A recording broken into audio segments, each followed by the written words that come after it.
अरे बाप रे, अब क्या होगा? इस तेज बारिश की वजह से हमारा घोंसला तो टूट गया। हमने हमारा घोंसला सर्दी के मौसम के लिए बनाया था, लेकिन हमें क्या पता था कि सर्दी के मौसम में इतनी तेज बारिश भी आ सकती है। हाँ लाडो, लेकिन हम और कर भी क्या सकते हैं? प्रकृति हमारे हिसाब से तो नहीं चलती। मम्मी, मुझे बहुत ठंड लग रही है। हाँ मम्मी, मुझे भी।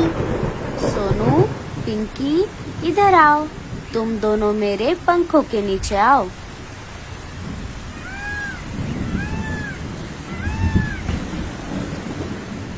अरे दोस्तों, इतनी तेज बारिश में आप सब बाहर क्या कर रहे हो?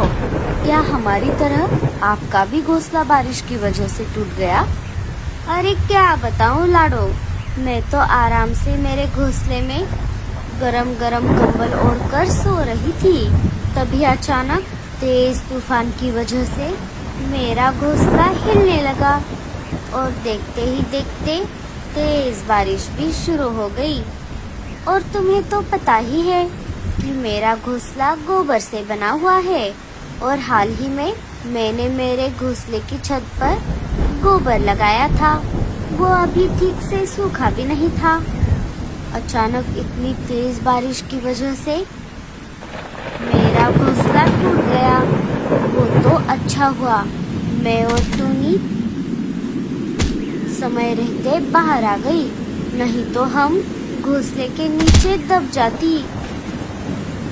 अरे बाप रे, मीनू मौसी, टूनी, ये तो बहुत बुरा हुआ। ऊपर वाले का लाख लाख शुक्र है, आप दोनों बच गई। लेकिन रानो, तुम्हारा घोंसला कैसे टूट गया? तुमने तो तुम्हारा घोंसला बहुत पक्का बनाया था। हाँ लाडो, लेकिन बारिश इतनी तेज थी, मेरा भी घोंसला नहीं बच पाया। मैं भी मरते मरते बाल बाल बच गई। दोस्तों, अब जो हो गया सो हो गया। हम सब सेफ है, बस यही काफी है। अब हमें आगे बढ़ना चाहिए। हमें रहने के लिए नई जगह ढूंढनी होगी।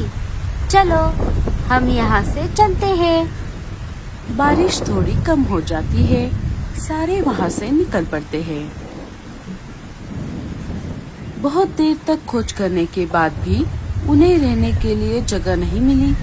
सारे फिर से थक हार कर एक पेड़ पर आकर बैठ गए।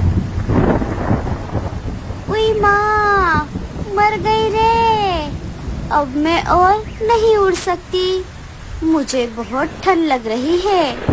मीनू मौसी, आप ऐसे हिम्मत मत हारो। मुझे लगता है हमें थोड़ा और आगे जाना चाहिए। क्या पता हमें आगे कोई अच्छी सी जगह मिल जाए। वो सब वहाँ से निकलने ही वाले थे, तभी उन्हें वहाँ से कालू, गोरी और जग्गू जाते हुए दिखाई दिए। लाडो उन्हें आवाज लगाकर बुला लेती है।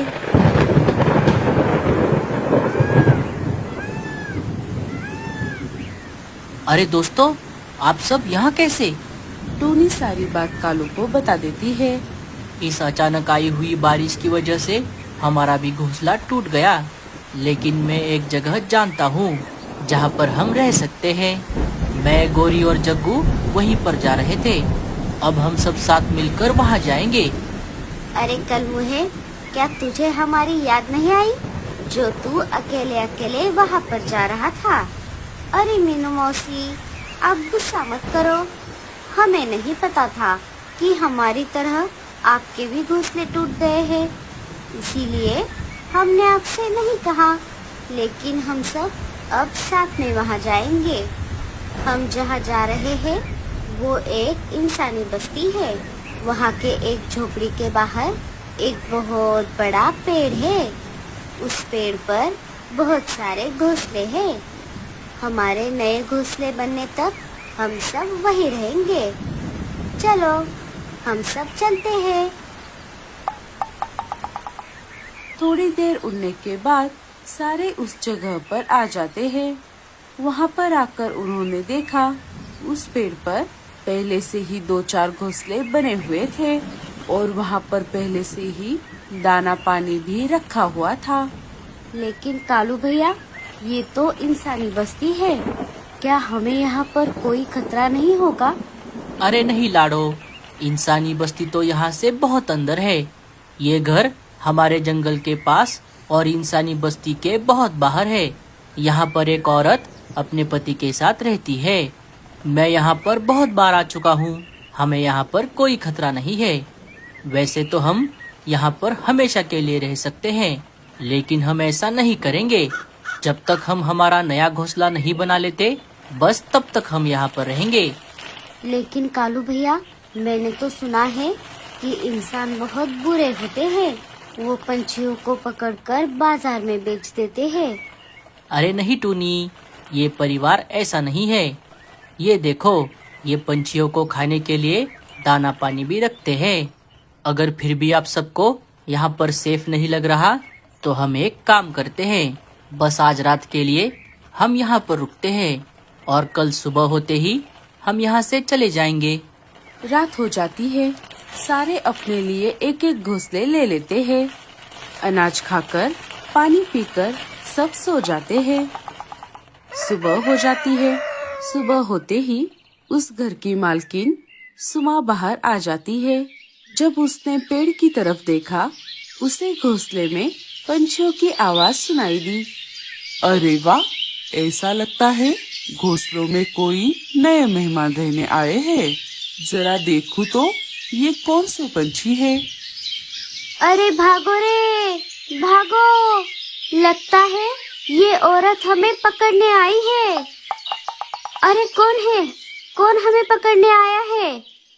ओई माँ, मर गई रे! अब क्या होगा? अब ये औरत हमें पकड़कर ले जाएगी और बाजार में बेच देगी। मेरी तो अब तक शादी भी नहीं हुई। अरे मीनू मौसी, जरा रुक जाओ। पहले देख तो लो, ये आंटी क्या कर रही है। अगर पकड़ना ही होता तो ये हमें कब का पकड़ चुकी होती। अगर हमें कोई खतरा लगा तो हम यहाँ से भाग जाएंगे। अरे पंछियों, तुम सब डरो मत। मैं आप सबको कोई नुकसान नहीं पहुंचाऊंगी। मैं तो बस आपको देखने आई थी और मैं आपको ये बताने आई हूँ कि मैं आपको रोज दाना पानी डालूंगी। पर आपको एक बात का ध्यान रखना है। मैंने यहाँ पर जो सब्जियों का बगीचा लगाया है, आप उसे कोई नुकसान नहीं पहुँचाओगे। हुश! अच्छा, तो ऐसी बात है। आंटी, आप उसकी चिंता मत करो। हम सब आपके बगीचे को कोई नुकसान नहीं पहुंचाएंगे। ठीक है फिर, आप सब यहाँ पर आराम से रहो। अब मैं चलती हूँ। देखा मीनू मौसी, मैंने कहा था ना आपसे, ये आंटी हमें नुकसान पहुंचाने नहीं आई थी। आप सब खामखा ही डर रहे थे। ये आंटी तो कितनी अच्छी है, हमें रहने के लिए जगह भी दे दी और दाना पानी भी दे दिया। वो सब बातें कर ही रहे थे, तभी रीमा और भूरा वहाँ पर आ जाते हैं। अरे भूरे, रीमा, तुम यहाँ पर कैसे आ गए? वैसे ही मीनू मौसी, जैसे आप सब यहाँ पर आए हो। हमें ये जगह पहले से ही पता थी, लेकिन आपने ये अच्छा नहीं किया। हम दोनों को अकेले वहाँ छोड़कर आप सब यहाँ आ गए। क्या आपको हमारी जरा भी याद नहीं आई? अरे रीमा, हमें नहीं पता था कि हमारी तरह तुम्हारा भी घोंसला टूट गया है। हम तो नए घोंसले के तलाश में भटक रहे थे। वो तो अच्छा हुआ, कालू भैया को ये जगह पता थी, वही हम सबको यहाँ पर लेकर आए हैं। अच्छा हुआ भूरे, तुम दोनों यहाँ पर आ गए। लेकिन एक प्रॉब्लम है। कौन सी प्रॉब्लम मीनू मौसी? तुम दोनों को रहने के लिए अब यहाँ पर एक भी घोंसला नहीं है। सारे घोंसले तो हमने ले लिए। अब तुम दोनों कहाँ पर रहोगे? मीनू मौसी, आप उसकी चिंता मत करो, हम हमारा देख लेंगे। चलो रीमा, यहाँ से चलते हैं।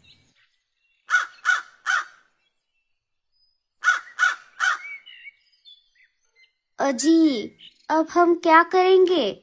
आपने तो कहा था कि यहाँ पर बहुत सारे घोंसले हैं, लेकिन यहाँ तो सब उल्टा हो गया। अरे रीमा, तुम ये बार बार क्यों भूल जाती हो? जब ये भूरा है तुम्हारे साथ तो टेंशन की क्या बात। चलो मेरे साथ। भूरा और रीमा वहाँ से निकल जाते हैं। अरे भूरे जी, आप क्या करने वाले हो? जरा मुझे भी बताओ। रीमा, वो देखो, क्या वो पंपकिन तुम्हें दिखाई दे रहे हैं? ये भूरा किसी भी चीज से घोंसला बना सकता है। क्या आप उस पंपकिन से हमारा नया घोंसला बनाने वाले हो? अब तुम बस देखती जाओ मैं क्या क्या करता हूँ। सुबह हो जाती है। पंछी सुमा आंटी ने दिया हुआ खाना खा रहे थे कि तभी सुमा वहाँ पर आ जाती है। वो गुस्से से आग बबूला हो गई थी। आखिर आप सबने मुझे धोखा दे ही दिया। अरे आंटी, हम कुछ समझे नहीं। आप क्या बोल रही हो? मैंने पहले ही दिन आपसे कहा था कि मैंने जो बगीचा लगाया है उसमें से कुछ मत खाना। फिर भी आपने मेरी बात नहीं मानी। नहीं आंटी, आपको कुछ गलतफहमी हुई है। हम में से कोई भी उस बगीचे में नहीं गया। हम तो रोज बस आपने दिया हुआ ही दाना पानी खाते हैं। अगर ये आपने नहीं किया तो किसने किया? वो सब बातें कर ही रहे थे कि तभी सुमा का पति वहाँ पर आ जाता है। अरे क्या हुआ? तुम सब झगड़ा क्यों कर रहे हो? सुमा सारी बात अपने पति को बता देती है। बस इतनी सी बात? मेरे पास इसके लिए एक उपाय है। सुमा का पति एक सीसीटीवी कैमरा अपने बगीचे के पास लगा देता है। सारे पंछी सुमा के घर में जाकर सीसीटीवी में देखने लगते हैं कि तभी थोड़ी ही देर में शाम हो जाती है। शाम होते ही भूरा और रीमा सुमा आंटी के बगीचे में आ जाते हैं। अरे वाह वाह वाह वाह, कितनी मस्त जिंदगी है। जो मन में आए वो खाओ और आराम से पंपकिन के घर में रहो। लेकिन भूरे जी, ये सब कितने दिनों तक चलेगा? कभी ना कभी तो हमारा भांडा फूट ही जाएगा। अरे रीमा, तुम टेंशन मत लो। हम तो पहले से ही काले हैं और अभी तो अंधेरा हो गया है। हमें कोई नहीं देखेगा।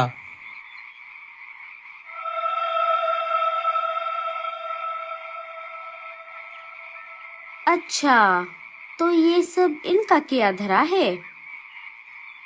मुझे तो भूरे पर पहले से ही शक था। तभी तो मैं सोचूं, आखिर ये भूरा अचानक कहाँ गायब हो गया। सारे बाहर आकर रीमा और भूरे को रंगे हाथ पकड़ लेते हैं। अरे साथियों, आप सब यहाँ कैसे? अरे तू हमारी छोड़, तुम दोनों यहाँ पर क्या कर रहे हो? चुपचाप सब सच बताओ। हम तो यहाँ पर बस ये बगीचा देखने के लिए आए थे। झूठ मत बोल रीमा, तुम्हारी सारी करतूत हमने उस सीसीटीवी में देख ली है। अब तुम दोनों सबके सामने अपनी गलती मान लो। हमें माफ कर दो साथियों, लेकिन हम और कर भी क्या सकते थे। आपने तो हमें रहने के लिए जगह नहीं दी, इसीलिए हमें ये सब करना पड़ा। रीमा, भूरे, अब तुम दोनों ने अपनी गलती मान ली है। बस यही काफी है।